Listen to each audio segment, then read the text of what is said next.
It's a late October morning when these in total 8 highly arrogant tourists tried conquering Yosemite. One of them even called it a walk in the park. But what happened after will shock you. Only one returned safely home.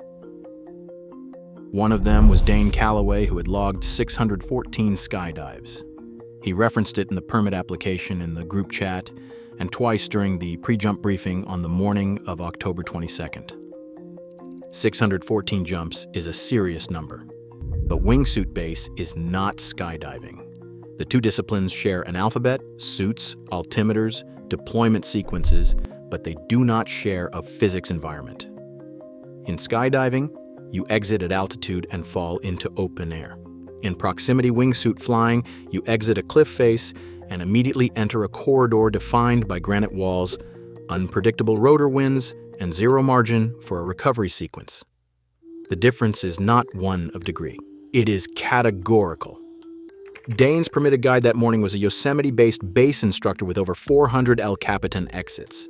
He ran the briefing the same way he always did, methodically, without drama, covering rotor behavior off the southeast face, the thermal inversion that builds in the valley by mid-morning, and the specific glide ratio required to clear the talus field at the base.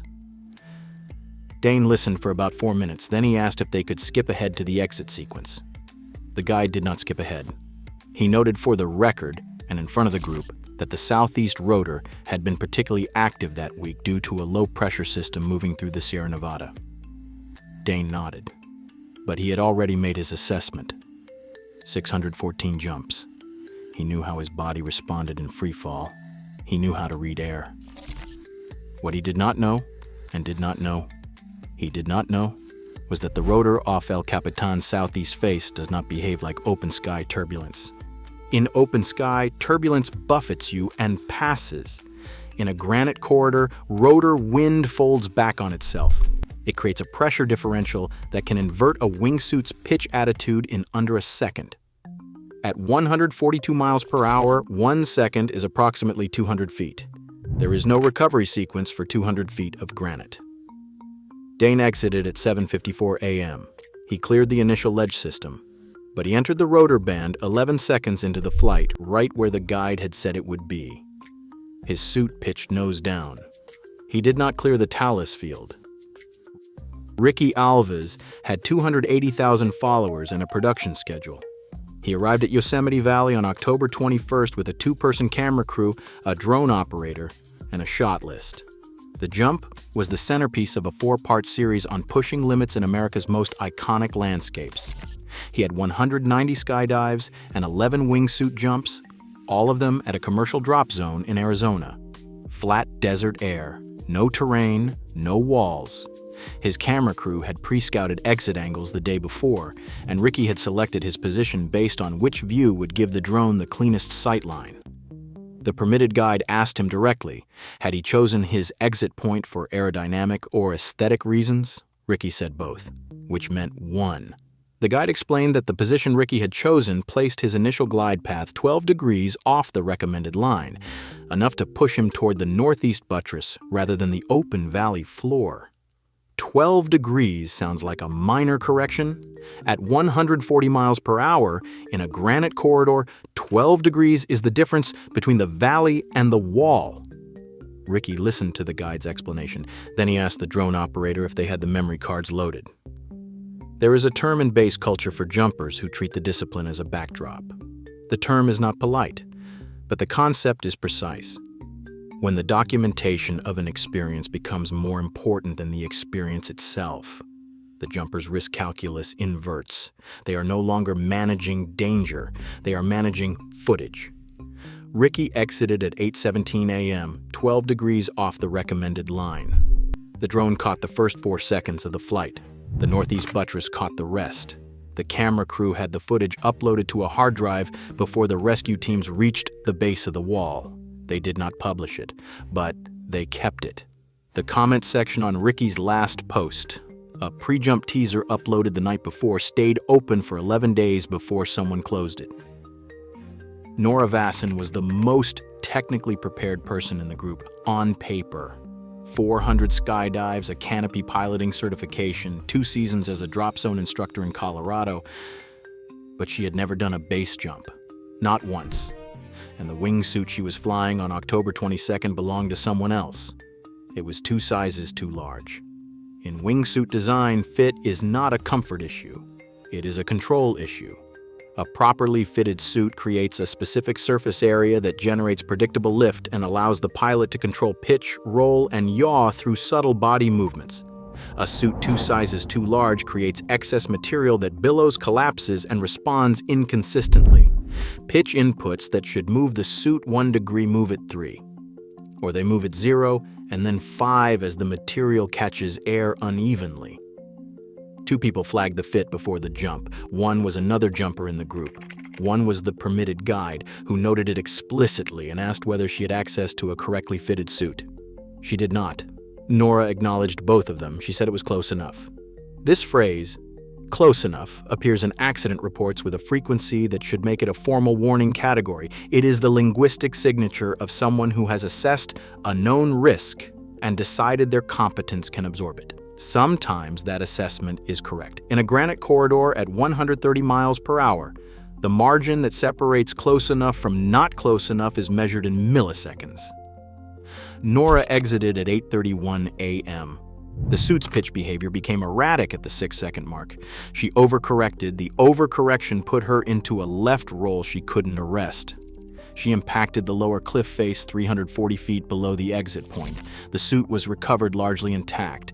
It was, as noted in the incident report, approximately 2 sizes too large. The person who owned the suit was not on the trip.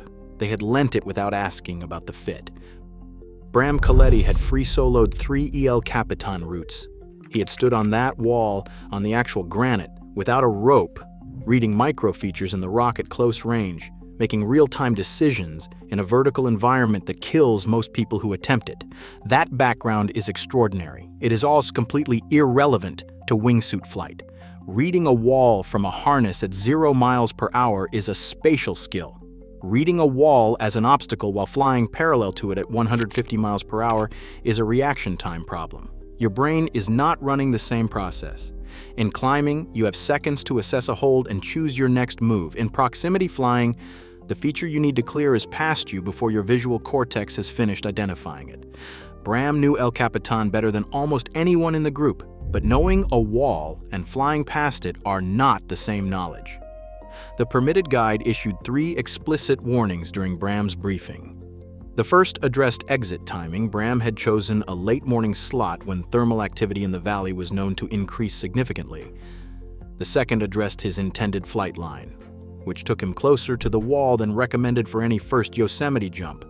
The third was the most direct statement the guide made all week. He said on record that he would not have cleared Bram to jump on this route on this day if he had been given the authority to refuse. He wasn't given that authority. Bram exited at 11:14 in the morning. The thermal activity the guide had flagged lifted his suit's nose at the worst possible moment, 40 feet from the wall, moving at 147 miles per hour. His spatial awareness was exceptional. His reaction time in that environment was not enough. Liesl Ford had been teaching paragliding in the Swiss Alps for 6 years. She understood mountain air better than most people in any room she entered. Ridge lift, rotor zones, thermal columns, valley winds. She had taught all of it dozens of times to students whose lives depended on her accuracy.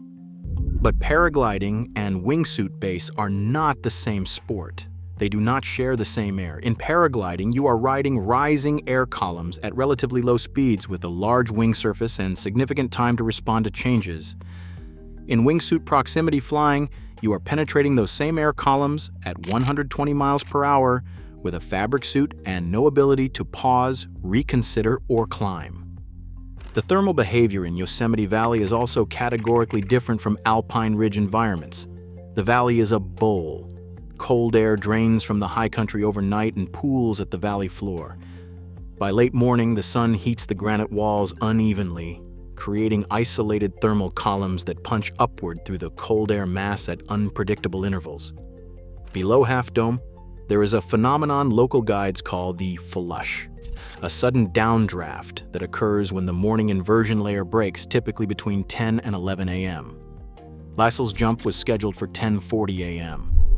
The guide told her about the flush. He described it in specific terms: a 400 feet per minute sink rate, localized, unpredictable in its exact timing, with no visual warning. She told him she understood thermal inversions. She did, but she understood them from below at low speed, with a paraglider wing above her head and enough altitude to respond. She encountered the flush at 10:43 a.m. traveling at 118 miles per hour, 60 feet above the valley floor. A paraglider pilot caught in a downdraft has options. A wingsuit pilot at 60 feet does not. The valley floor at that location is not soft ground. It is granite talus, angular fractured rock deposited by the same geological forces that built the wall she jumped from. Otto Grahl had never done a base jump. He had watched approximately 340 hours of wingsuit footage, completed an online aerodynamics course, participated in 4 forum communities dedicated to proximity flying, and convinced himself that this preparation was equivalent to experience. It is not equivalent. It is not close to equivalent. But the more dangerous fact was this: he had told the group he was intermediate level. Nobody checked. This is a documented pattern in group extreme sports contexts. The social architecture of a group creates assumed verification. Everyone assumes someone else confirmed the credentials of the person standing next to them. In a group of 8, that assumption can pass through every member without anyone actually performing the check. Otto joined the group through a contact in an online forum. He arrived with the right gear, the right vocabulary, and a calm demeanor that read as competence. The permitted guide asked him during the group briefing how many base jumps he had completed. Otto said he was in the high double digits. He was not asked to specify further. He had 0. He exited in the 3rd rotation on October 23rd. The guide later said that Otto's body position on exit was immediately wrong in a way that no intermediate jumper would have made. Arms too wide, hips not loaded, no tension in the suit at the moment of separation. There was nothing to be done. He had already left the wall. Vance Okapor had completed 160 military free-fall jumps, halo insertions, night operations, full combat kit, the kind of jumping that genuinely requires nerve, precision, and training that most civilian skydivers will never access. His service record was real. His confidence was earned in the wrong environment. Military freefall is high altitude, high-speed exit into open air with mission-specific canopy deployment protocols and highly controlled drop zones. It shares almost nothing with wingsuit-based proximity flying, except the fact that a human body leaves a fixed platform and falls. The psychological profile that makes an exceptional military jumper, certainty under pressure, resistance to hesitation, suppression of fear signals, becomes a direct liability in a civilian briefing environment where the correct response to new information is to update your risk model, not override it. Vance sat through the permitted guide's briefing with visible impatience. A witness later described him as looking like a man waiting for a meeting to end so he could get back to real work. He interrupted twice to note that he had jumped in conditions far more demanding than this. The guide acknowledged his service without pausing. Vance exited on October 23rd at 9:02 a.m. He was technically proficient through the first 8 seconds of flight, but he had dismissed the guide's briefing point about the valley's mid-morning crosswind pattern, a Yosemite-specific phenomenon with no military jump equivalent anywhere in his training. The crosswind hit at second 9. His correction was trained, automatic, and wrong for the environment. Military muscle memory is precise. It is also inflexible. The crosswind correction that kills you in Yosemite Valley is the same correction that saves you in a military drop zone. The body executes what it was trained to execute. The environment decides whether that was the right thing. Jules Herring was 23 years old. He had no wingsuit experience, no base experience, and 11 skydives, all of them tandem. He was there because Otto Grahl had invited him. Jules had met Otto 8 months earlier at a drop zone in Germany. Otto had seemed knowledgeable, connected, and certain about everything. Jules had deferred to him on every decision: which permit to apply for, which group to join, which suit to rent, which exit to choose, which morning to jump. When the permitted guide asked Jules directly about his experience level, Jules looked at Otto before answering. Otto answered for him. The guide recorded what Otto said. There is a failure mode in extreme sports that rarely gets named directly. It is not overconfidence, it is borrowed confidence, the complete transfer of one person's risk assessment to another person who is not qualified to provide it. Jules wasn't reckless. He wasn't arrogant, he was trusting. But trust is not a survival strategy when the person you trust has fabricated their entire credentials from nothing. Jules had no framework to evaluate Otto's claims and no independent basis for assessing the environment. He had Otto's certainty, which was itself constructed from 340 hours of online video and 0 exits. Jules exited after Otto on October 23rd. He was the youngest person to die on El Capitan that year. He was also the least culpable. That distinction did not help him. The guide later said that if he had known Jules had 11 tandem jumps, he would have refused him immediately. Otto had said something else entirely. Peter Solms was not the most experienced person in the group. He had 51 base jumps, all conventional, all with the standard deployment canopy and none in a wingsuit. He had never flown a wingsuit before arriving at Yosemite. What Peter had done 3 weeks before the trip, sitting at a kitchen table in Rotterdam, was make a single decision.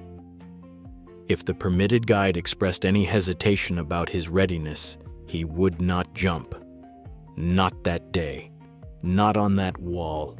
He wrote it down, he told his girlfriend. He made the decision binding before he was in the environment, before the adrenaline, before the social pressure of 8 people gearing up at the base of El Capitan at sunrise. This is the mechanism the other 8 did not have. Not knowledge, not experience. A rule made before judgment was compromised. On the morning of October 22nd, Peter completed the briefing with the permitted guide. At the end of it, the guide paused and said that Peter's base experience was solid, but that flying a wingsuit for the first time in a proximity environment on El Capitan was not a progression he could endorse. He said it once. Peter thanked him, unracked his gear, and walked back to the valley floor. He watched from below as the others jumped. He watched the rescue teams arrive. He drove home 2 days later. 8 people came to Yosemite certain they were ready. One of them asked a different question, not "Am I good enough?" but "What will I do if someone tells me I'm not?" Peter answered that at a kitchen table in Rotterdam 3 weeks before he ever saw the wall. The others answered it on the cliff edge, in the moment, under pressure, surrounded by people who had already said yes. Physics does not grade on confidence. It does not credit your jump count, your military record, your social media following, or your years of teaching others to fly. It grades on what you actually do in the specific environment you are actually in.